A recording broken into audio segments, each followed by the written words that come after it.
Welcome to Category 5 Technology TV, episode number 414 for Tuesday, the 25th. The 25th of August. 2015. Welcome to the show. Tonight we have got some fun planned for you as we build a Raspberry Pi flavored, powered music server that you can actually fit in your pocket. Perfect. I'm going to actually, Sasha's going to get her hands dirty and actually put it together for us. I will build for the challenge? Absolutely. All right. Not a problem. Now, here's what's coming up in the Category5.tv newsroom.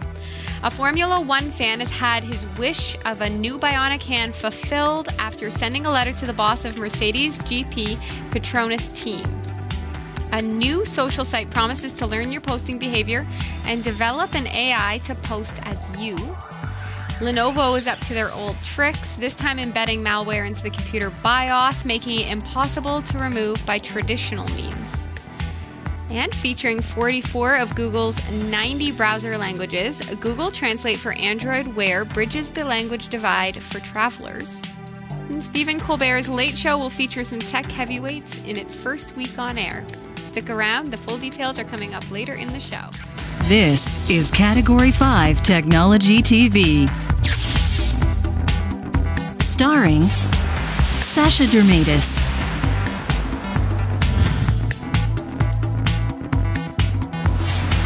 Hillary Rumble,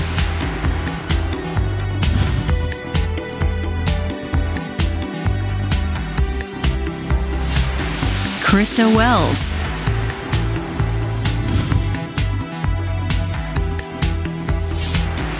Eric Kidd,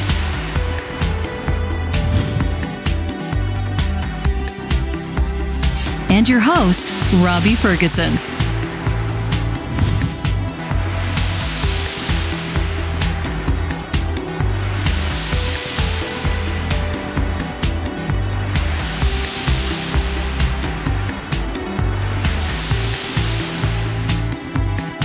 Welcome to Category 5 Technology TV. I'm your host, Robbie Ferguson. I am Sasha Dermatis. Sasha, how you been? I've been great. How have you been? Excellent. I am here in front of a new laptop. Oh, yes. It is awesome. I know, right? Yeah. It's actually, it's kind of worked out for the good because we were working with a pretty old laptop and the screen died about 2 or 3 weeks ago, I guess, and was going to cost more to replace the screen than to replace the laptop with a refurb. Because I was able to find a really good deal. And some people in the chat room were saying, what could you possibly get for $254? That's what we got. It's really sharp. I actually jotted down the specs for you because some of you were curious about what we were able to get, and I'll explain how I was able to do that. So first of all, the specs are kind of pretty awesome for $250 for sure. So we got a great deal. It's a Dell Latitude E6420. It's got an i7 2640M processor. That's the 2.8 gigahertz processor. Okay. 8 gigs of DDR3 RAM. It's got a 500 gigabyte hard drive, and it's got a license for Windows 7 Pro, which it didn't come with it pre-installed. So that was the surprise last week. Right. So I think that's part of how the cost was down. It's got a 14-inch screen, gigabit NIC, BGN networking, DVD rewriter combo drive, which is kind of nice because we can burn DVD video discs of the show right on the laptop. So nice. Bluetooth and an SD card reader. So pretty perfect for what we're doing because it's like after the show, I get home and then we do the uploads from home so that I can save the cost of the bandwidth here at Studio D. Adam's here tonight, so you can see the new rig that gives us our LTE internet. That's that bad boy, and that is our Turbo Hub, which I picked up secondhand for $35. So it's been a whole couple of weeks of just looking for the deals. And you found great deals, which is great. I got some great deals. So, which is good. I'm lucky to be in an industry where I do have some excellent contacts, some great friends. Thanks to Brett for hooking me up with the laptop. This was just a really good find on our local classifieds, so it was just kind of a fluke. But, it worked out really, really well. So yeah, thank you so much for Patreon, all of our Patreon supporters, people who are also, some people don't want to do it through Patreon. I really love the Patreon model because it gives us targeted goals and we can really kind of make it a bit of a fun game. And how cool is it that you can, for example, some people have caught on and said, okay, I don't really want to give $10 a month, say, but I'll do 25 cents an episode. Right. Why not? Right? So patreon.com/category5, you can actually give 25 cents an episode and you'll be supporting the show. And if enough people do that, it makes a huge difference. And it is making a difference, and having to replace a bit of hardware this month has really shown itself to, that's really making a big impact, and we thank you for your support. Thanks for helping take the pressure off a bit.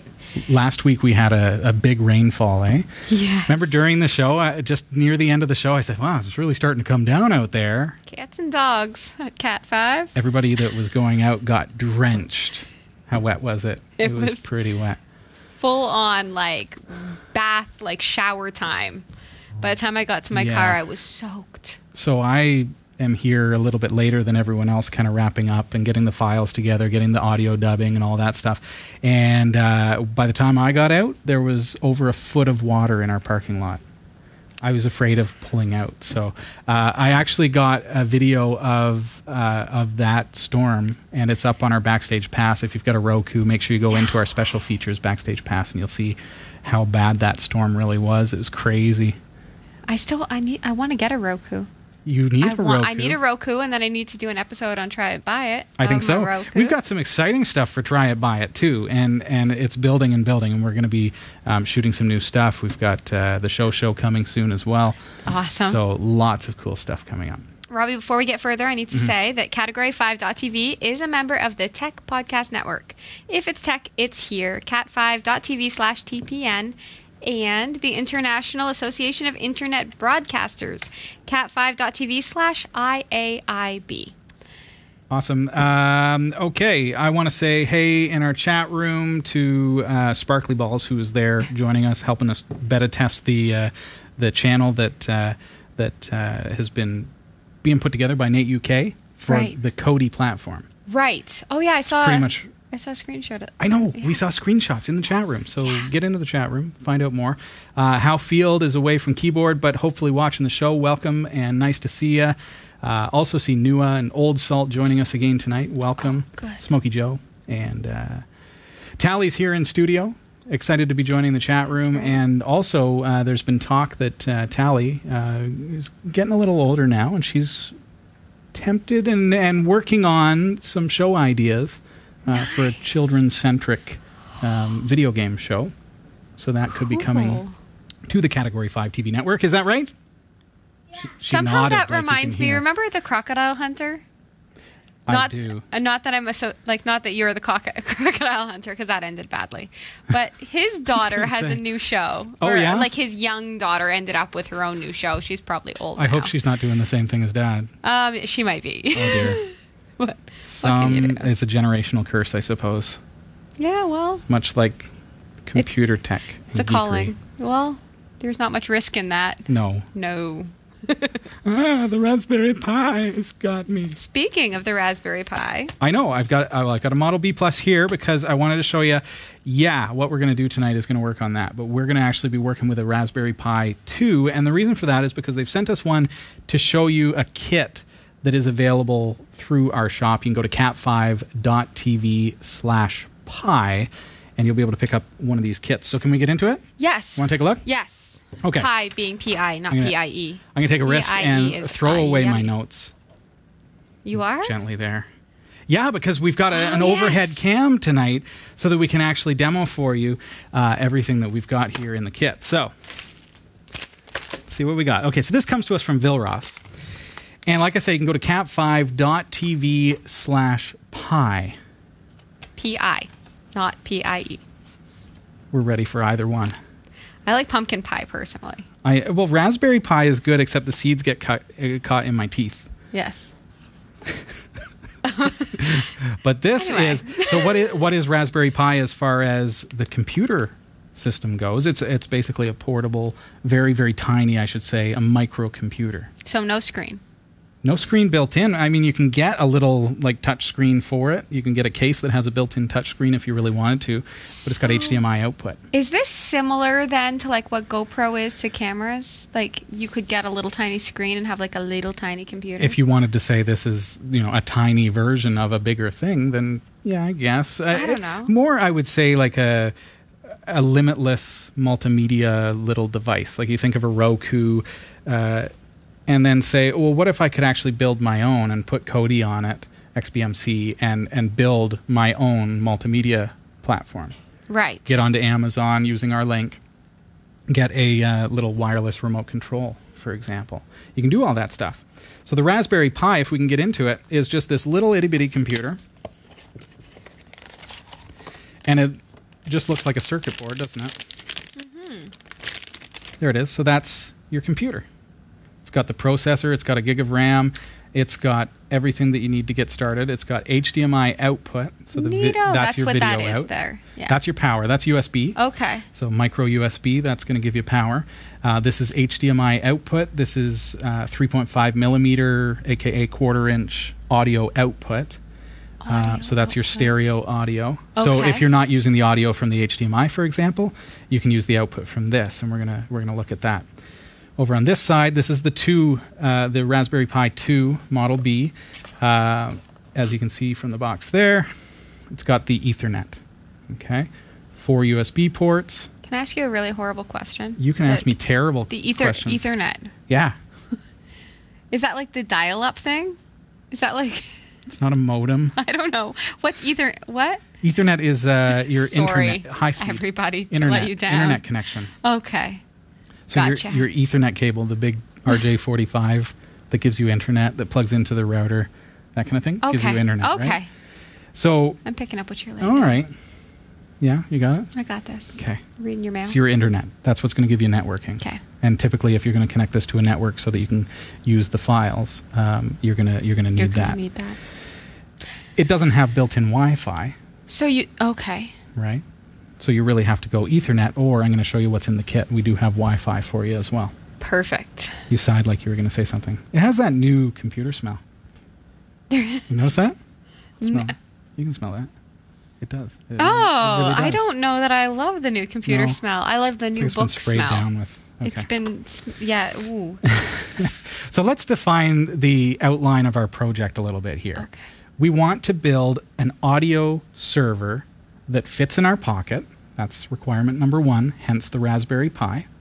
Right. That allows us to control our multimedia, and by multimedia, I'm actually specifically going for audio with this project. So this is music, files, podcasts, internet radio. We want to be able to control all of these things from our smartphone, from our computer, without having to connect this to a TV or something like that. Right. So this is going to be a headless server on our network. Okay.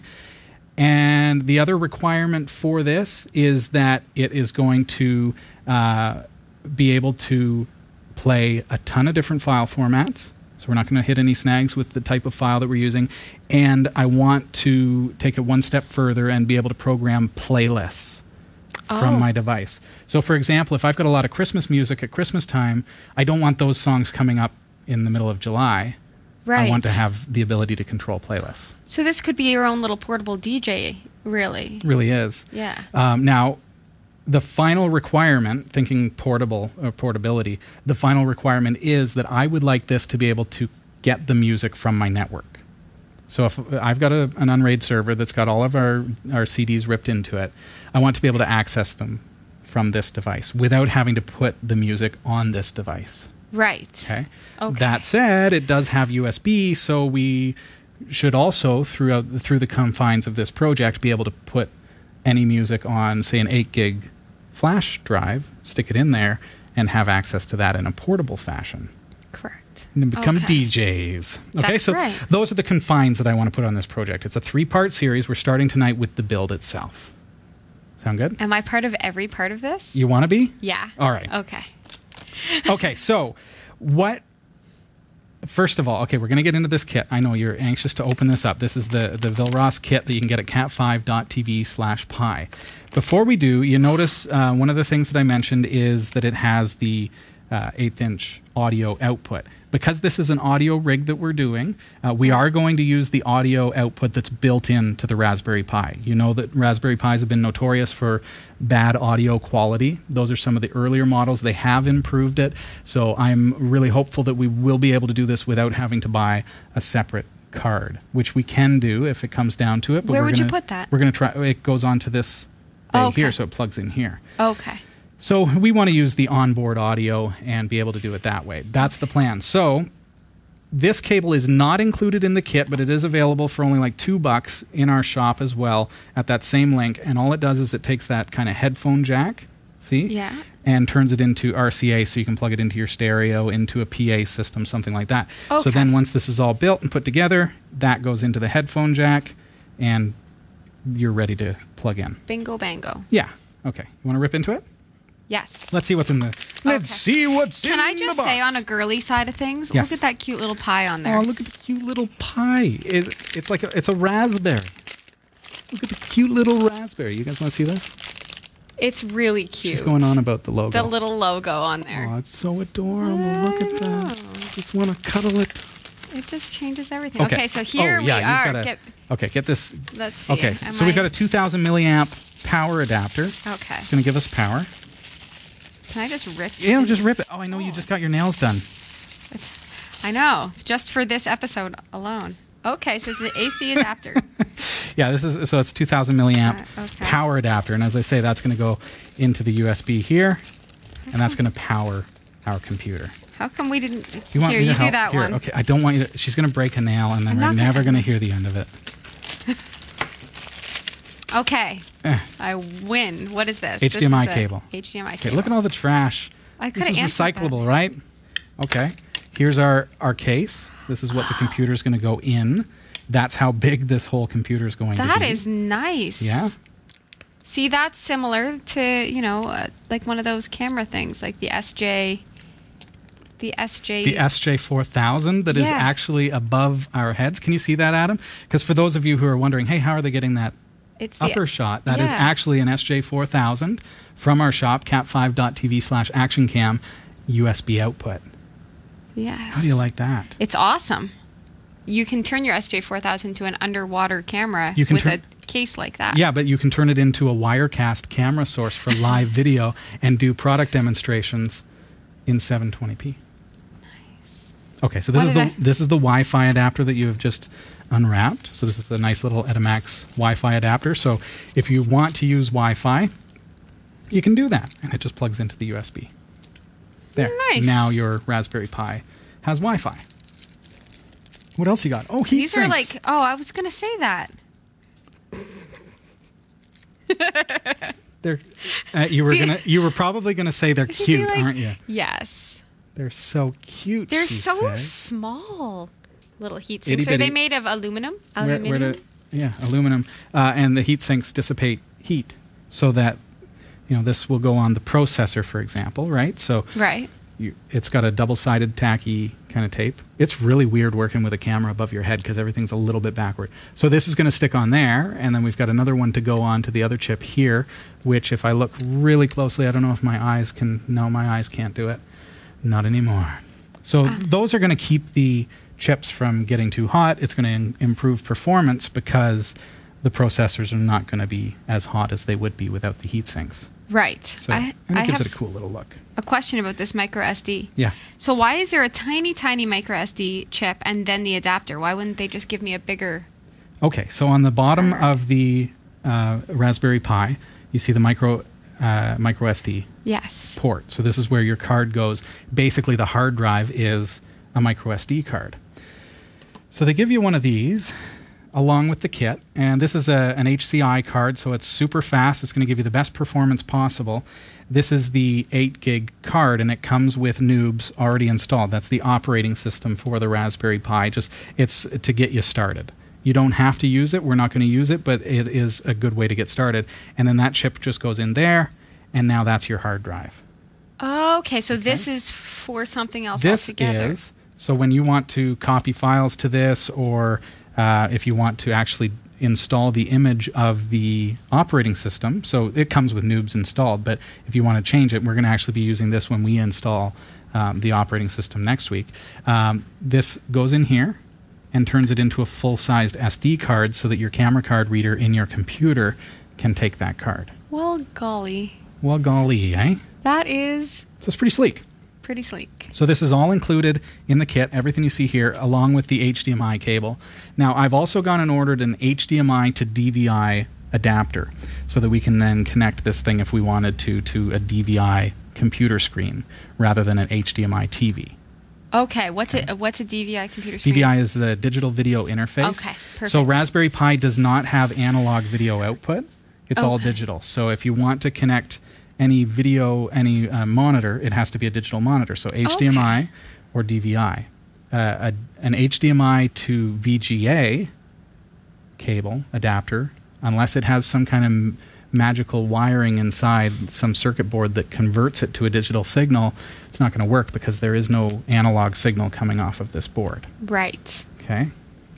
So are you going to build this thing? Well, I don't know. I feel like you were doing it. Oh no, I was helping you open the thing, but really, I thought it was all built. No.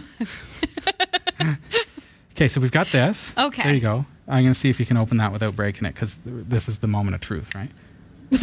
Did you hear that? Did it snap? Well, no. It should just kind of snap open. I'm working on it. Should just kind of. Maybe you should tell time some. Oh, look at how tiny those screws are. Everything is so cute. It's so cute. Look at these screws. They're so tiny. I don't build computers more. Oh, my goodness, Sasha. Okay, so I'm going to put this. Let's look at the case a little bit. Okay.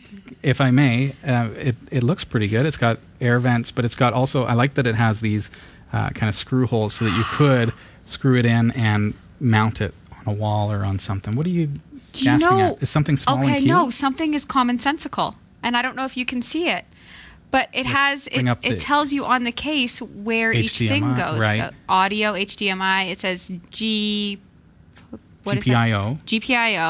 which is Don't this ask me thing what it stands here, for. probably. People in the chat room know, they can tell us. Micro USB power. So this is perfect. I would be able to do this without you, possibly. I'm not Go for it. I'm not Yeah. going to. You're gonna do that. I'm gonna tell you the specs of the system itself. Okay, this is the Raspberry Pi 2 Model B with 1 gig of RAM. It's got the quad core. How about you keep that in the frame here so that people can see you putting this together. Okay. Look at your mess. Okay, quad core Broadcom BCM 2836 CPU with a gig of RAM. Is that in there nice and secure, or how does that? I don't think it clicks in. I think it just sits in. Does it just sit in? I think so. I don't want to force anything. I'm not giving you a hard time. No, I just want to be sure. Go ahead and build it, he said. Yeah, you do I'll let you do that, he says. Okay, see if it goes together. It's got the 40-pin GPIO for adding other additional components. Micro SD slot, as we showed you. 4 USB ports. Full-size HDMI. Full-size, that's kind of a bonus. I just realized that. It's not a micro HDMI or anything like that needs an adapter, so it'll use standard HDMI cable. It's got, let's see, the camera port, so you can actually buy a webcam component for it. Is everything wrong? No, not everything. Okay. Okay, please hold. Your request is being... Her look is like... Your request is being held in priority sequence. I think this is backwards. Is it backwards? This How would you know? Be like this. Oh, it look didn't at that. click. It didn't click together. Okay. Now, what I am noticing here is irrelevant because, yeah, I think it's just the lineup of the holes for the screws. Right. Is really how you can tell. Yes, this should be so much smoother. You should actually screw that down before. Just to tell you, not that I'm not doing it. Okay. Did it come with a tiny it came little with cute screwdriver? Adorable little screws. It did. Okay. However, I have a question. It came with 3 screws and 4 holes. So which hole am I skipping? I would say any of the above, I suppose. Okay. There's not a... Oh, look at how I think tiny it is. Maybe it's supposed to come with 4. Probably. Yours will come with 4. Yeah, yours probably will. Is this magnetic? Is this one of those ones that... Oh, it is. Okay, good. Okay, there we go. Okay. The magnetic thing doesn't kill anything in the actual computer? Well, there is that. Okay, well, if this doesn't work... So this, I can feel that there's a bit of a... There. See how it snapped in? So that's it was the wrong way before. See? No, but I'm saying even how it was sitting on top, it's now snapped in. Even without the screws, it's not coming out. Okay. Which is ideal. So 3 screws is fine. Okay. Here we go. I'll just drink my coffee. This is Well, this we is can fun talk. for me. We can talk while you're doing this. Some coffee. I don't think that the screws are actually catching anything. Are you sure that's where the screws are supposed to go? Like, it looks like that's where the screws Oh are yeah, supposed to go. it's loose as anything. But I don't Yeah, think that's... there's no threading there. There's a 0% chance that that's where the screws are There's supposed no to go. traction. No traction So at all. here's what I'm However, thinking. what are you thinking? I'm thinking we'll put this... From the other side. Put it in the bottom. There is no place in the bottom. However, it snapped in and it's real snug. I'm going to see, once I close this, whether or not there's a spot. It's tool-free. And does that snap right together? Well, probably. Yeah. I'm sort of tentative about it.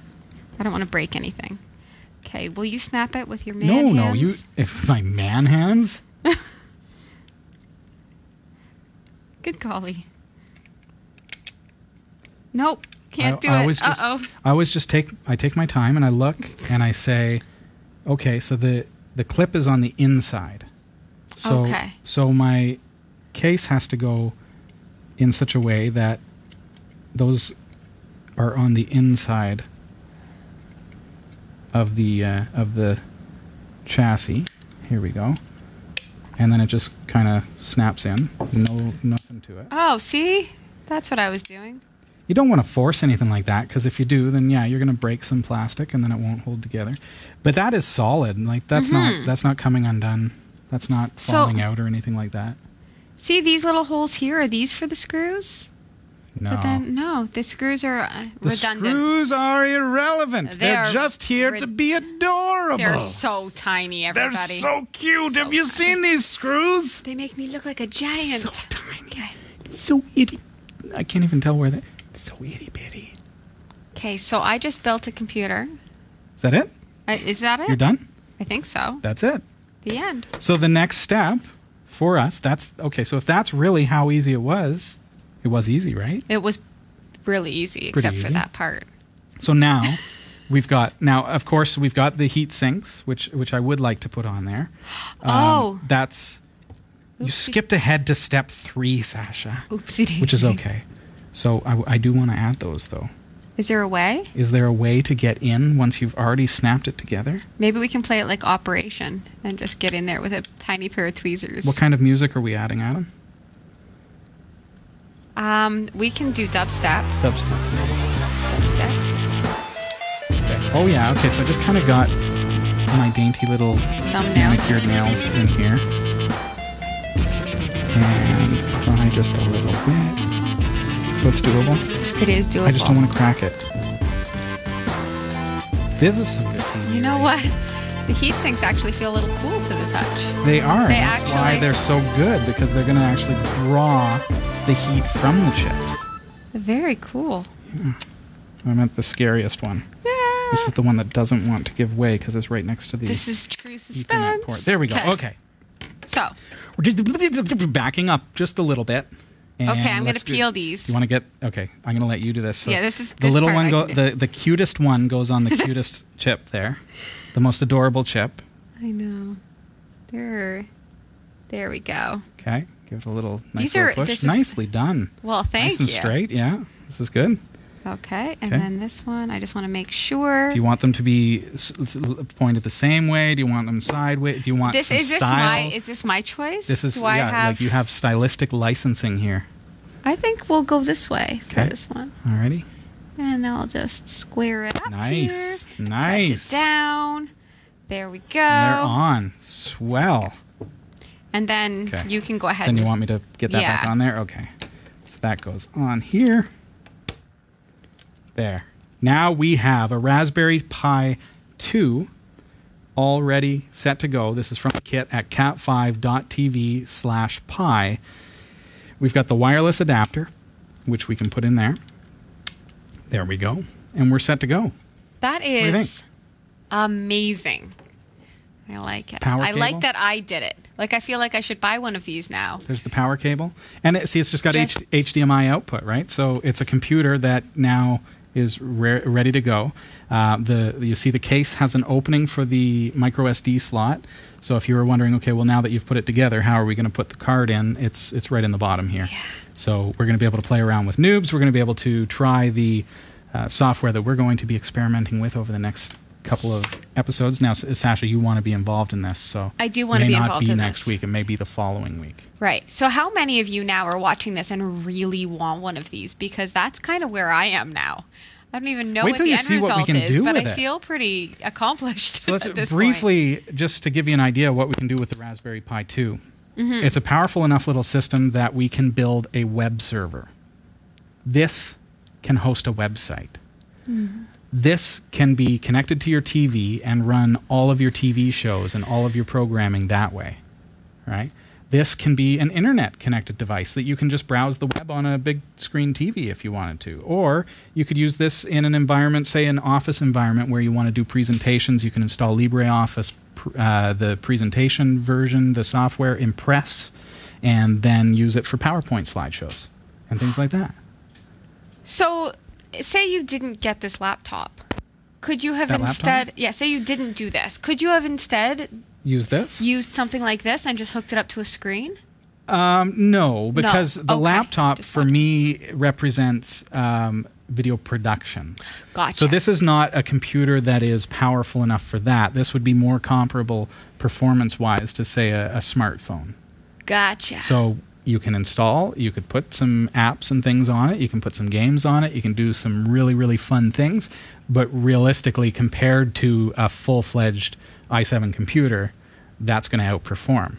Right. But this is going to do some really cool stuff. Awesome. All right? Okay. So that is our initial build, and over the next we've got a 3-part series. We're going to be installing the software next and getting it up and running with audio. So we're going to be using some really nice software that's going to give us access to it from our smartphone. You don't want to miss out on that. As well, then we're going to be deploying it and installing it on a PA system. No way. So lots of fun Super to come. Cool.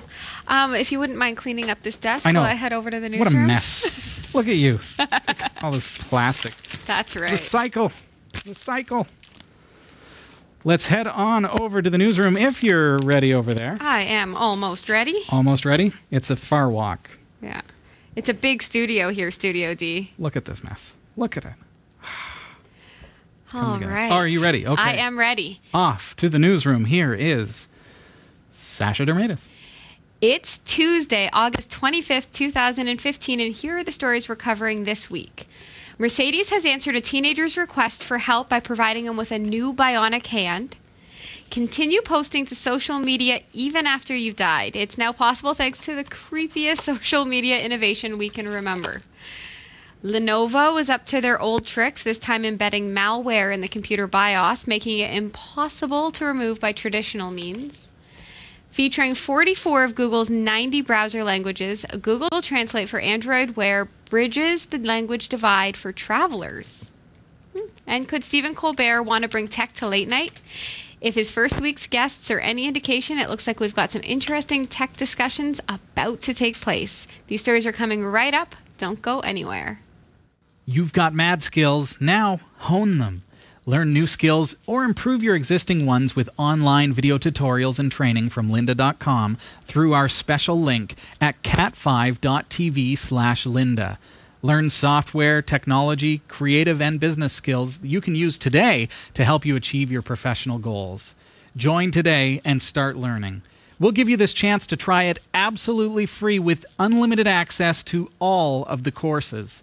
Sign up now for free, cat5.tv/lynda. I'm Sasha Dermatis, and here are the top stories from the Category5.tv newsroom.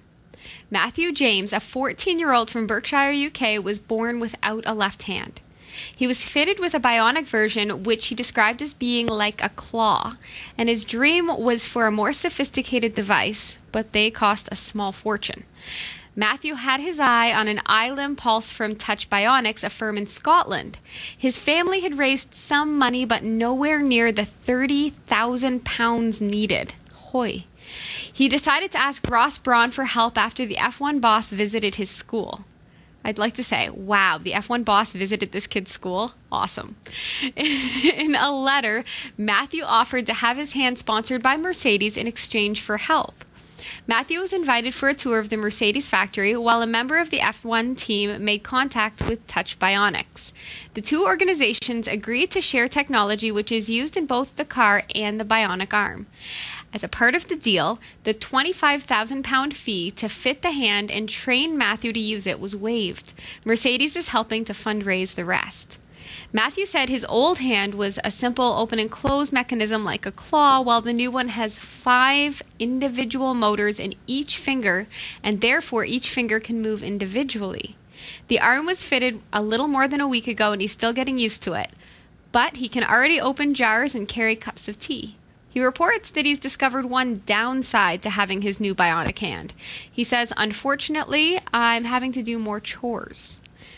Ross Braun said Matthew's letter to the team was very touching. Meeting Matthew and hearing firsthand how the new device would improve his quality of life was a pleasure, and I am delighted that our initial contact has now led to such a positive conclusion. Such a great story, and I am amazed at the technological advance for things like bionic arms. Mm-hmm. It's crazy. I mean, my mother only has one arm, and she doesn't have anything near the device this guy has. 5 motors in each finger. It's amazing. I love hearing stories when technology is improving the lives of somebody like him who really wanted to have a replacement for his missing hand. Mm-hmm. And now technology is at the point where they can say, yeah, we can do that, and how cool that they actually provided that for him. I would like to lodge a formal complaint against my elementary school, however. We never had anyone that cool. All right. New site, Eternine, promises digital immortality using a kind of artificial intelligence to scan your posts. It will then continue posting online for you after death. Yes, Ew. It's the creepiest thing we've learned today, too. If your social activity consists of posts of Taylor Swift and complaints about train companies, it means you can post them for eternity. That's insane. You can also smile at things similar to likes forever. And there is both a main page, which works like Facebook newsfeed, and a core text, which works like a Facebook profile. There are bots called Niners who can help you, that can help you, and you can adopt them, as many as you need. Wow. This means the social network can keep its engagement levels up via bots and counterparts interacting with no humans at all. So what's the point, I wonder? And you can meet your social media mirror image before you die as well. Users control the level of activity of their counterparts while alive, allowing them to post while they are offline. So what I gather is you have created a personality for yourself, right? And then you're teaching the computer your personality, and then the computer just takes it from there. Who comes up with this? Who came up with the name? I'd like to know. Eternine. Why isn't it 90? Why isn't eternity? Oh. Right? Oh. Eternity. Eternine. I think the whole thing is just a bad idea. I just think can't about imagine. how creepy it would be that my Twitter continues to post as me after I'm gone. Right. And it's not really me. It's artificial intelligence pretending to be me and, as creepy as it is, acting like me. Right. I mean, what if I were to pass away? I have one of these and I pass away, right? And my loved ones are trying to move on. Yeah. Right? Like, for example, my, Dave, he's trying, and then all of us, I'm still posting on his site. Hey, Dave, how you doing? Hey, Dave. How's it going, man? Yeah. Just creepy. Oh, dear. When you're gone, you are supposed to rest in peace, not play on Facebook further. You know you're addicted to social media when you need an AI to be you after you've died. Wow. So that you can continue on. Some people just have to be connected. Okay. Lenovo has sold laptops bundled with unremovable software that features a bonus exploitable security vulnerability. If the software is deleted or the hard drive wiped out and Windows reinstalled from scratch, the laptop's firmware will quietly and automatically reinstall Lenovo software on the next boot up. Creepy also. Built into the firmware on the laptop's motherboard is a piece of code called the Lenovo Service Engine, or LSE. If Windows is installed, the LSE is executed before the Microsoft operating system is launched. The LSE makes sure that autocheck.exe is found in the System32 folder and is Lenovo's variant of the file.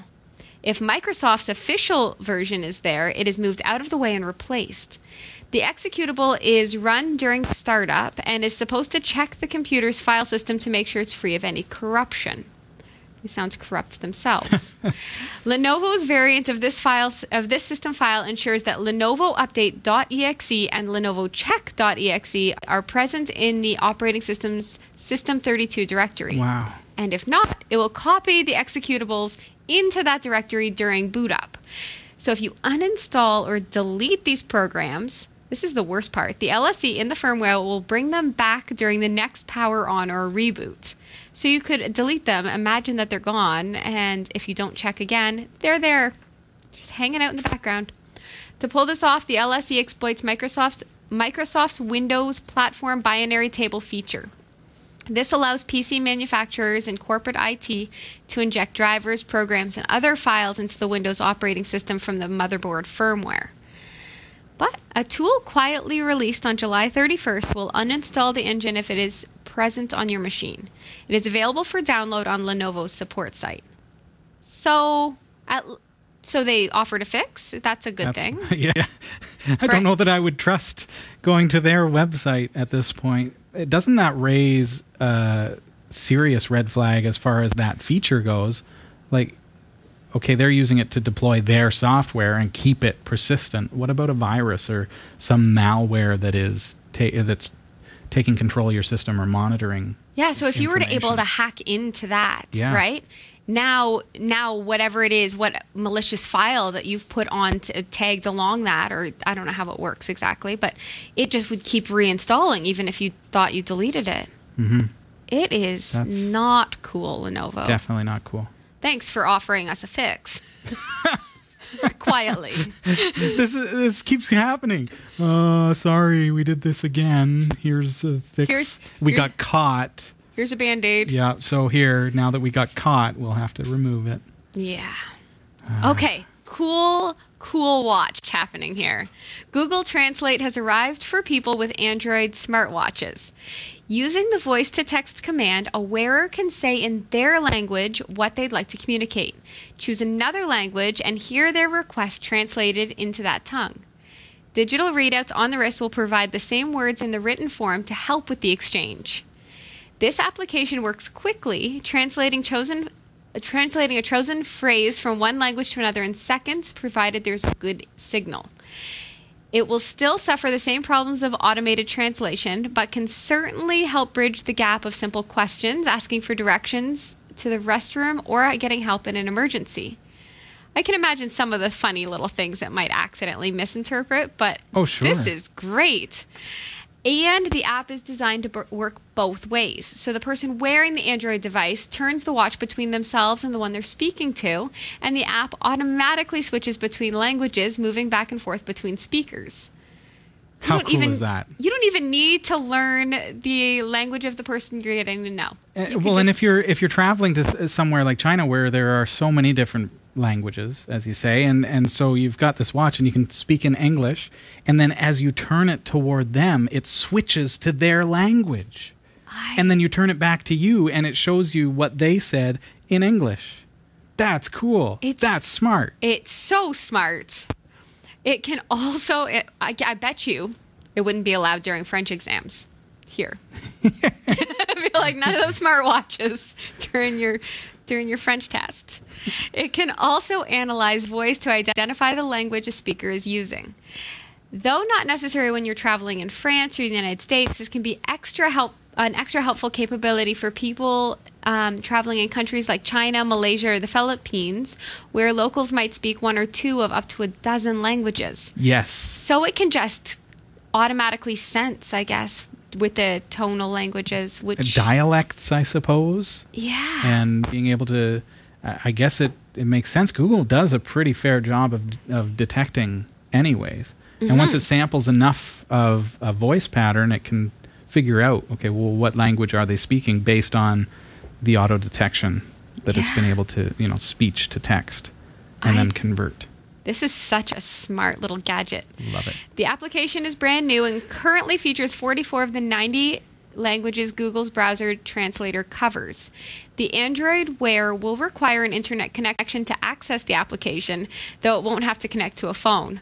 Oh, how funny would that be if you lost connection in the middle of a really serious conversation or argument? And all of a sudden, we don't get it. This is perfect. Oopsie, sorry, what did you we're say? going to have to cut it short. What? Yep.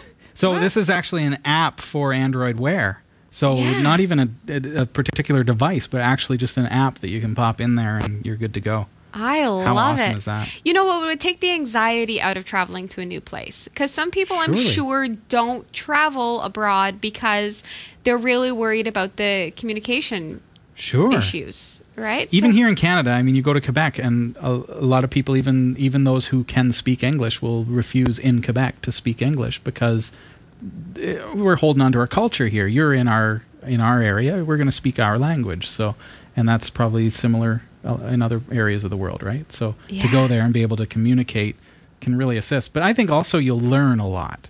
I don't know, when I was working with translation and everything, I learned a lot about French because I'm constantly seeing okay, well, this means this means this. I think you can actually learn. So cool. Also cool, in entertainment news, Stephen Colbert's first 2 Late Show guests will be George Clooney and Jeb Bush. Exactly the kind of guests you would expect. Very famous, very topical, and practiced on the talk show circuit. But Colbert's Late Show takes a little tech detour starting on day 2. He's invited SpaceX and Tesla CEO Elon Musk for his second night, followed by Uber CEO Travis Kalanick for its third. Both make for very interesting additions to Colbert's first week. It's probably too soon to make anything out of it, but their early appearance certainly gives the impression that Colbert might use his show to bring tech and business figures with some frequency, rather than focusing on just the entertainment world. Very cool.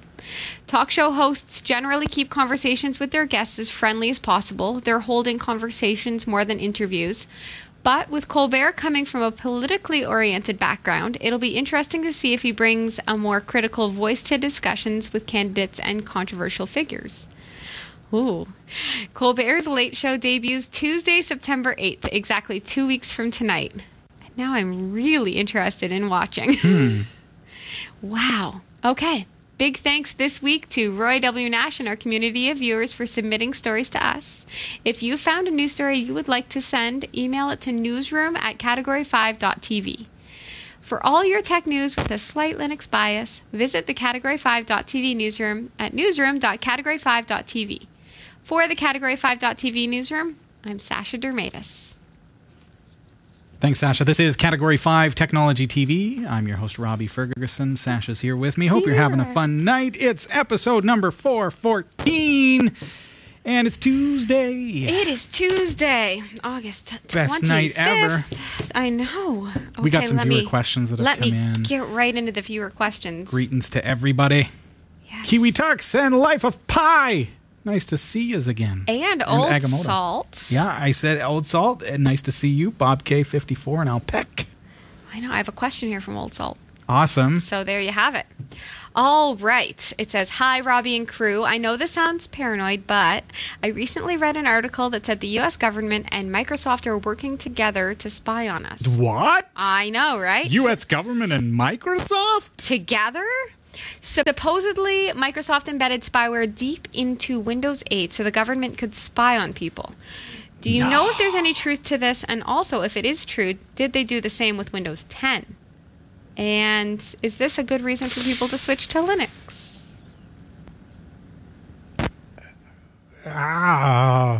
Thanks for your question, Old Salt. Did they do the same with Windows 10? No, Windows 10 is free. That means they have even more ability to... Nothing like that is free. If, like... You have to ask yourself why. Yeah. The motivation behind Linux is freedom, open source, not just free as in cost, but free as in freedom. That's the motivation behind Linux. Mm-hmm. Does Microsoft share that motivation? I'm just saying, I'm not, it's not rhetorical. That's a question to ask yourself. So, you know, when you download apps on your phone and they're free to use, right? And you think, how are these people making the money that they're making? Why is it that as we install a race car game for the kids, Right. it also has access to my pictures, my contact list, my file system, my phone number? That's because that is what they want from you. That Data they can mining. sell or hand over or do whatever it is they need to do to make the money that they make. And you get to shoot things at other things without naming any names. And there's a fine line, because I don't ever want to be a conspiracy theorist, as you say, old salt, but the fine line is there's a point in data these days where you realize, okay, this is real. Right. It's not even fiction. It's not even something that I've come up with and, hey, here's an idea. Maybe they're doing this. Why is Facebook free? And yet the people who run it are multimillionaires. How does that work? Because if you're not paying for it, you are the product. Mm-hmm. Yeah, okay, so let's look at Microsoft's privacy policy. And in case you think that I'm making it up, we are on microsoft.com/enus/privacy statement. This is updated in July, so it's current.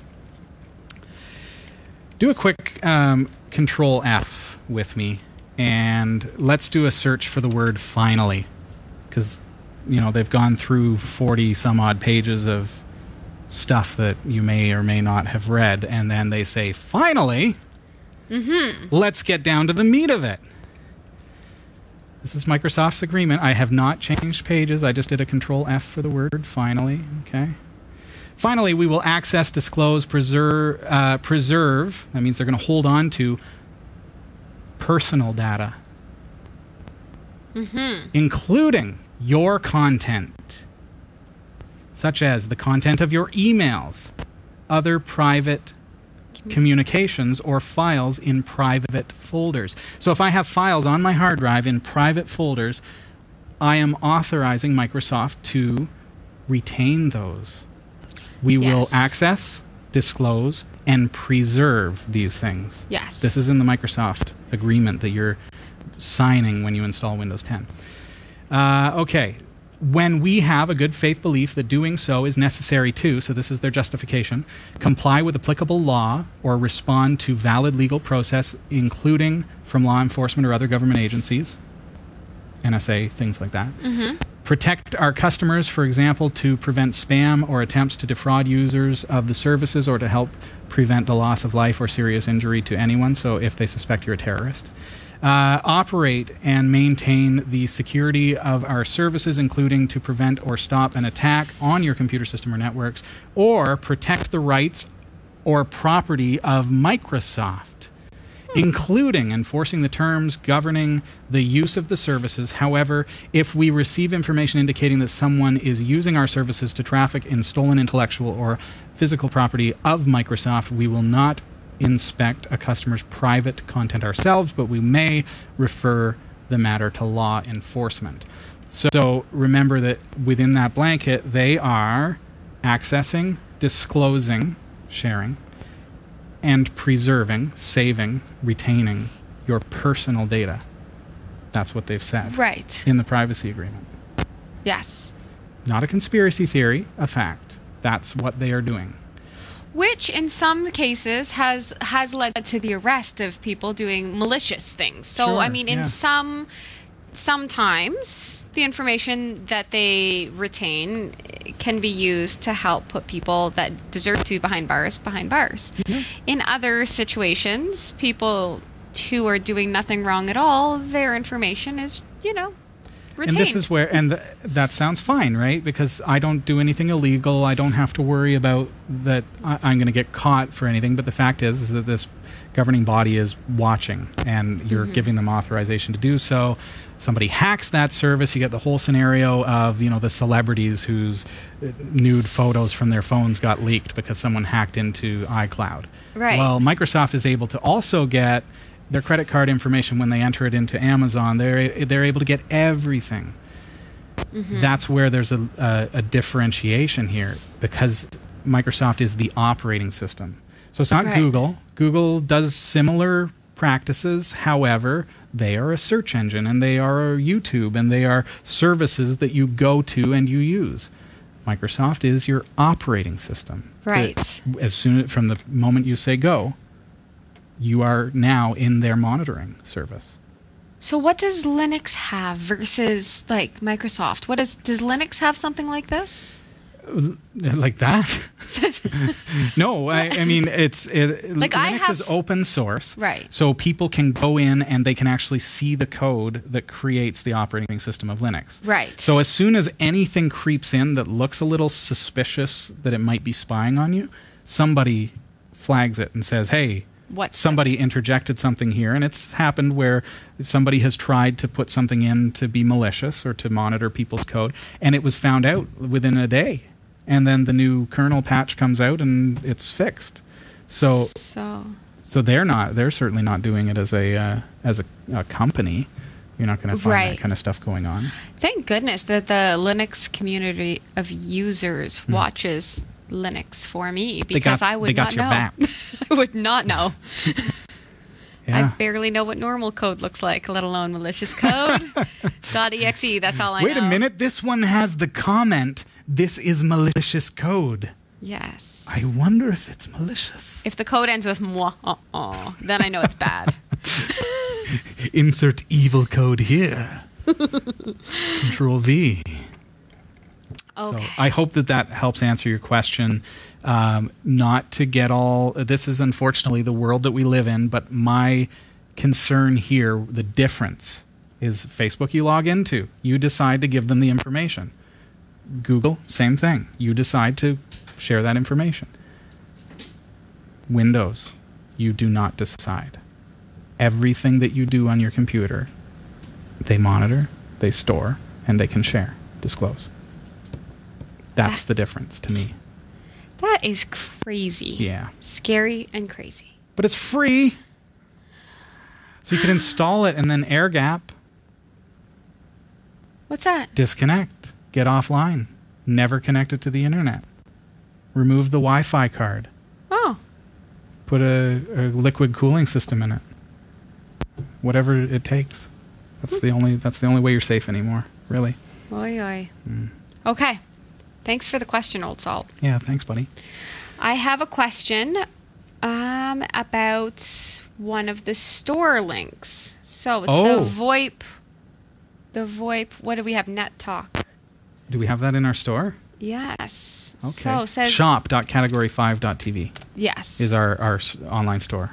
So head on over there. Check it out. So it says, "Hello, Robbie. I had a quick look at your store links, and I saw the VoIP one and the selection, and I followed it through to Amazon.ca. Oh, yeah. The reviews are pretty bad, and each person said the customer service was horrible." With NetTalk? Yeah. Really? I know. Aw. I don't know. NetTalk, what are you doing? I know. Yeah, 2.5 stars, 2.7 stars. Oy. Okay, so 48 customer reviews. I guess they're not great. They're doing pretty 1 star, 21 star reviews. Okay, carry on. Okay, so I've had Magic Jack for almost a year. It is my only phone. Easy setup, always works. My app works on the Shaw hotspot or any Wi-Fi. Works plugged into my HS modem or my laptop, either way. Also works on my smartphone. I have it in 2 smartphones, and 2 people can phone out or take incoming calls at the same time with only 1 number. That's kind of cool. And the voicemail also emails me a voice file that I can play from my email and listen to. I had one trouble with incoming calls not ringing but going straight to the voicemail directly. But I signed into their webpage, got the live chat in about 15 seconds. They fixed 2 things and got me to check a few things during the chat, and This everything. is Magic Jack now. This is Yeah. Magic Jack. Okay. And everything was completely fixed, all done right the first way. In my opinion, maybe you should get Magic Jack and skip Net Talk. Pull Net Talk. Okay. First of all, That's from Courtney. it is a bit of an apples to apples. They're similar services. They are providing phone service so that you can use your internet connection to make unlimited long distance calls. Right. We worked with Net Talk for a while, and they were great products at the time. I understand that they maybe have gone through some rocky times, and so that might explain some of the bad reviews. I do know also that Magic Jack has gone through the same growing pains, because it's a service where these kinds of services have to build infrastructure. They have to battle it out with phone companies. When they were trying to get porting into Canada, for example, so that you don't lose your Bell phone number. Right. This was such a complicated process, and it was really bad for both Magic Jack and Net Talk. Net Talk was the first to get it finally secured, then Magic Jack followed suit. And Magic Jack, I'm looking at their reviews on Amazon, and some of them are quite similar too, and people saying that customer service is poor for Magic Jack, saying it's lousy. I work in the customer service industry, and let me tell you, sometimes we are trying very hard to make you happy. So, and sometimes the words that are coming out of we need that watch. Because the words that are coming out of our mouth do not hit your ears the way you would like them to. I will speak on behalf of anybody in the customer service industry.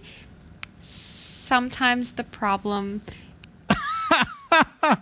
It was you all along. Yeah. I see where you're going with this. Okay. Right. My point, Sasha, because I'm so much nicer to the viewers, I would never accuse it of being her fault. I would never do that. I'm not saying it's her fault. No. I'm saying these people on Amazon doing the 1 Oh, stars. Amazon. Yeah. Yeah. You No. gotta watch out for Goodness, that. Courtney. No, I and get you know it. what else? Courtney didn't try Net Talk and Switch. Oh. No. Oh, okay. No. Okay. All right, let's Read back up. the Let's reviews. tell you a little bit about how Amazon works. I work for Magic Jack. Now, I'm going to tell you first, let's just say Magic Jack is awesome. I love it. We have one here. I've got it at home. I've had it for a long time. My Magic Jack died. I had a Magic Jack Plus at home.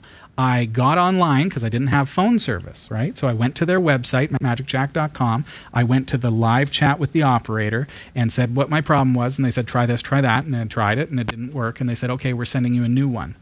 What? So then they sent me a Magic Jack Go. All I had to pay was the $5 shipping and handling. Great. I plugged it in. It worked. Their service is awesome. That was my experience. Other people have had other experiences, and that's fine. So I'm a Magic Jack advocate for sure. I will put it in our shop because I love it, and they sell it on Amazon, and so, hey, you can buy it through us. That's great. But let's back up and say, here's how Amazon works. I work for Magic Jack. You work for Net Talk, or you're a Net Talk customer or whatever, okay? Or you're a nobody customer. You're just some person that does reviews on Amazon. So I'm going to send you a Net Talk and say, bad talk this product. So what I do as a competing product is I actually provide you with a coupon code to purchase the Net Talk product, and I say, okay, once you receive this, I want you to try it and then give them a bad review. And you get something out of it. You got the device, and all you have to do is give it a bad review, and you've got a free year service, and so on and so forth. And I don't know if that happens as much with that phone service, but it happens a lot with other electronic products, and we avoid this stuff like the plague. It happens, I know, because I do product reviews as part of my lifestyle. Okay? Right. So when we review products on Category 5, we're honest. We don't succumb to that kind of trickery. When I say something's good, I personally actually believe that it's good. I tell you about this SJ Cam 4000 because it works really great, and I'm actually using it tonight, and I've shown you, yeah, it works great, and it worked great at the cottage as well. So that's why I recommend it, and that's why it's in our shop.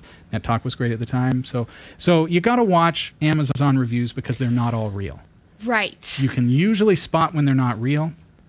Sometimes when someone goes to this amount of effort to say, hey, 1 out of 5 stars, and they write all this stuff, I tend to be, okay, well, their service is lousy. You can't keep your current phone number. Yes, you can. They have call porting, blah, blah, blah. So it's a red flag. And Amazon reviews, any reviews online are not, you have to look at all of them gauge which ones are real, which ones are fake, unfortunately.